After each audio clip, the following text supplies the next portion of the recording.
আসসালামু আলাইকুম বন্ধুরা, আশা করি সবাই সুস্থ আছেন। বন্ধুরা, স্ক্রিনে বর্তমানে আপনারা যুক্তরাষ্ট্রের একটি অ্যাসল্ট রাইফেল মাটিতে পড়ে রয়েছে এই দৃশ্য দেখছেন।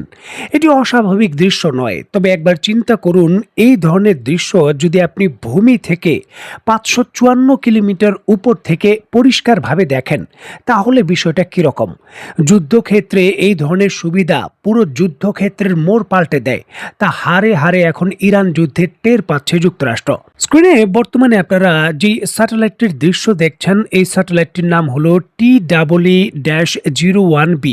এটিকে আর্থ I-1 বা ডিকিউ জিয়ান-1 নামেও পরিচিত। এটি একটি চীনের বাণিজ্যিক আর্থ অবজারভেশন বা পৃথিবীকে পর্যবেক্ষণ করে এই ধরনের স্যাটেলাইট। চীনের একটি বেসরকারি কোম্পানি মুমি সিংকং কিজি এই স্যাটেলাইটটি ২০২৪ সালের ৬ জুন তৈরি করে সেটি মহাশূন্যে প্রেরণ করে। যুক্তরাষ্ট্রের অভিযোগ, ইরান $৩৬ মিলিয়ন খরচ করে চীনের প্রাইভেট কোম্পানি থেকে এই স্যাটেলাইটটি ক্রয় করে নিয়েছে। এখন মধ্যপ্রাচ্যের যুদ্ধে সরাসরি যুক্তরাষ্ট্র এবং ইসরায়েলের বিরুদ্ধে ব্যবহার করছে।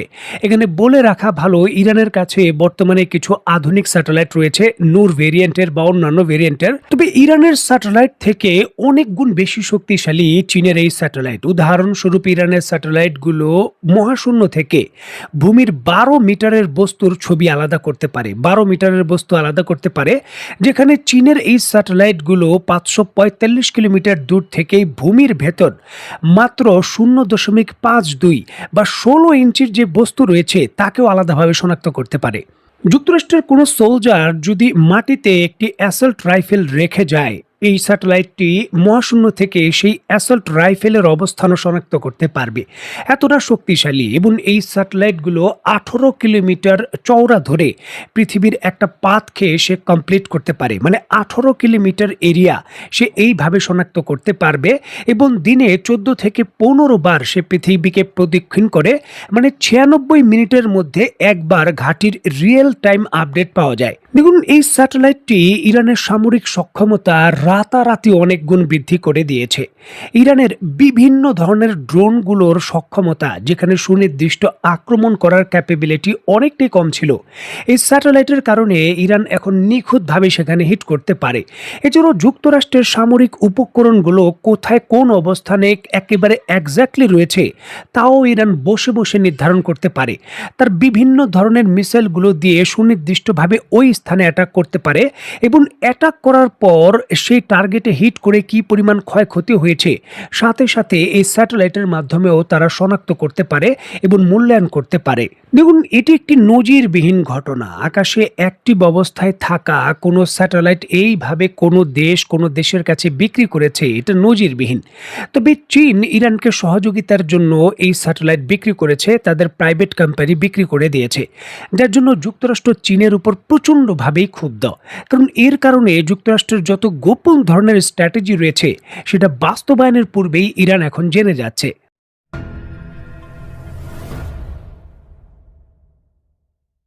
দেখুন, কাগজে কলমের সক্ষমতা আর যুদ্ধক্ষেত্রের বাস্তবতা দুইটা এক নয়। একটি যুদ্ধাস্ত্রের যত হাইপই থাকুক না কেন, যুদ্ধক্ষেত্রে সে যদি তার কার্যকারিতার প্রমাণ না দিতে পারে তাহলে তা কোনো কাজে আসে না। এবং ইরান বহুদিন ধরে রাশিয়ান আকাশ প্রতিরক্ষা ব্যবস্থা ব্যবহার করেছে, তবে তেমন সুবিধা করতে পারেনি।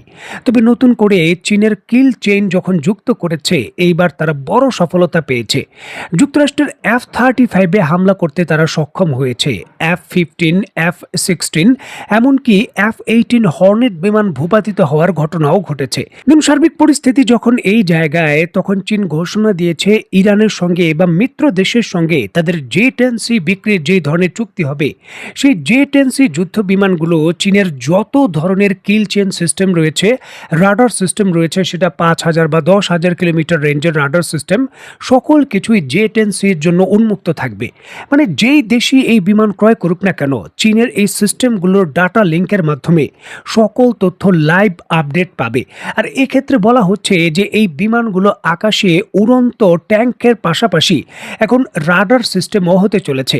কারণ যখন চীনের ডাটা লিঙ্কের মাধ্যমে এই বিমানগুলো তথ্য পাবে, তখন গ্রাউন্ড স্টেশনের সঙ্গে বিভিন্ন তথ্য নোটপ্যাডের মতো লাইভ শেয়ার করতে পারবে এই যুদ্ধ বিমানগুলো। দেখুন, এটি একটি যুগান্তকারী পদক্ষেপ, কারণ এর মাধ্যমে $1 থেকে $2 বিলিয়ন, যেমনটা বলা হচ্ছে হচ্ছে যে ইরান অন্তত পক্ষে 60 থেকে 70টি জে-10সি যুদ্ধ বিমান ক্রয় করতে পারে। তার জন্য তাদের 4 থেকে 5 বিলিয়ন ডলার খরচ হতে পারে। এই অর্থ খরচ করেও চীনের যে কিল চেন রয়েছে মাল্টি বিলিয়ন ডলারের, যেটা 100 থেকে 150 বিলিয়ন ডলার তাদের বিনিয়োগ, তার যে আউটপুট রয়েছে সেটা সরাসরি তারা পাবে। ধরুন চীনের একটি যুদ্ধ জাহাজ অবস্থান করছে অস্ট্রেলিয়ার উপকূলের কাছে, আর অস্ট্রেলিয়ার উপকূল থেকে যুক্তরাষ্ট্রের যুদ্ধ বিমানগুলো ইরানের দিকে আক্রমণ করতে আসছে। আর এমতো অবস্থায় চীনের সেই যুদ্ধ জাহাজের রাডার সিস্টেম সেটাকে শনাক্ত করলো। দেখুন চীনের এখন আলাদাভাবে ইরানকে সেই তথ্য দেওয়ার প্রয়োজন নেই।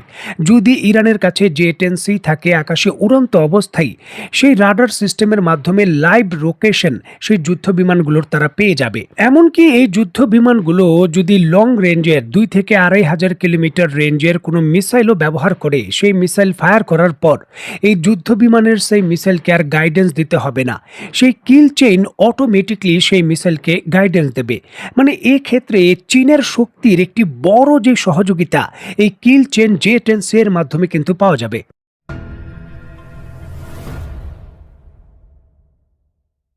দেখুন খুব একটা আগের কথা নয়, বছর দেড়েক আগের কথা, যখন যুক্তরাষ্ট্রের আধিপত্য মধ্যপ্রাচ্যে এতটাই বেশি ছিল, চীনের সঙ্গে যে কোনো ধরনের আলাপ আলোচনার পূর্বে বা সামরিক যে কোনো বার্তার পূর্বে যুক্তরাষ্ট্রের অনুমতি নিতে হতো মধ্যপ্রাচ্যের দেশগুলোর।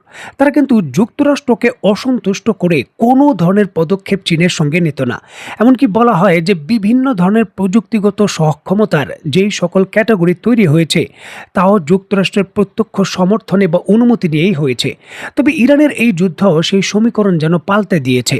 চীন তার সর্বশ্রেষ্ঠ প্রযুক্তিগুলো এবং তার যে সক্ষমতার প্রদর্শন দেখিয়েছে ইরানকে সহযোগিতা করে, তা আকৃষ্ট করেছে মধ্যপ্রাচ্যের দেশগুলোকে। নজিরবিহীনভাবে সংযুক্ত আরব আমিরাতের পর এইবার সৌদি আরবের ক্রাউন প্রিন্স মোহাম্মদ বিন সালমান সরাসরি চীনের প্রেসিডেন্ট শি জিনপিংকে টেলিফোন করেছেন এবং এই যে মধ্যপ্রাচ্যের ইস্যু হরমুজ প্রণালী, ইরানের সঙ্গে সমঝোতা, এই বিষয়ে সহযোগিতার জন্য তিনি আনুষ্ঠানিকভাবে চীনকে অনুরোধ করেছেন। ইস্যুটিকে কেন্দ্র করে এখন তোলপাড় কিন্তু চলছে। যুক্তরাষ্ট্র নিজে যখন পাকিস্তানের মধ্যস্থতায় ইরানের সঙ্গে আলোচনায় বসে সমাধানের কথা বলছেন, তখন সৌদি আরব এই আলোচনায় সমাধান আসতে পারে এর উপর কিন্তু আস্থা রাখছেন না। তিনি সরাসরি চীনের সহযোগিতা চেয়েছেন এবং চীনের সঙ্গে সামরিকভাবে বিভিন্ন সহযোগিতা বৃদ্ধি করতে চান। এটি যুক্তরাষ্ট্রের জন্য অন্যতম একটি বড় ধাক্কা। একটা সময়ে চীনের অস্ত্রকে বিভিন্ন ধরনের কপি অস্ত্র বা নিম্নমানের বলা হলেও যুক্তরাষ্ট্রের মাল্টি বিলিয়ন ডলারের যে প্রকল্প এবং অস্ত্রের প্রযুক্তি রয়েছে, ইরানের কৌশলগত মাধ্যম দিয়ে চীন কিন্তু সেগুলোকে গুড়িয়ে দিয়েছে এবং যুক্তরাষ্ট্রের বিরুদ্ধে একটি শক্তিশালী অস্ত্র রপ্তানিকারক দেশ হিসাবে আবির্ভূত হয়েছে। এবং চীনের অস্ত্রগুলো যুক্তরাষ্ট্র থেকে অনেকটাই সস্তা এবং রাজনৈতিক শর্তও কম থাকে। সেক্ষেত্রে কিন্তু পৃথিবীর বিভিন্ন দেশ এখন চীনের অস্ত্রে আকৃষ্ট হচ্ছে, যেটা যুক্তরাষ্ট্রের আধিপত্যের জন্য দীর্ঘকালীন একটি নতুন চ্যালেঞ্জ হিসাবে উপলক্ষিত হচ্ছে। দেখার বিষয়ে এখন মধ্যপ্রাচ্যের দেশগুলোতে নিজের আধিপত্য রক্ষায় যুক্তরাষ্ট্র শেষ পর্যন্ত কী ধরনের বড় পদক্ষেপ নেয়। তো বন্ধুরা, আজকের মতো বিদায়। নতুন কোনো ভিডিও নিয়ে আবার দেখা হবে। সে পর্যন্ত সবাই ভালো থাকবেন, সুস্থ থাকবেন এবং বাংলাদেশকে ভালোবাসবেন। আল্লাহ হাফেজ।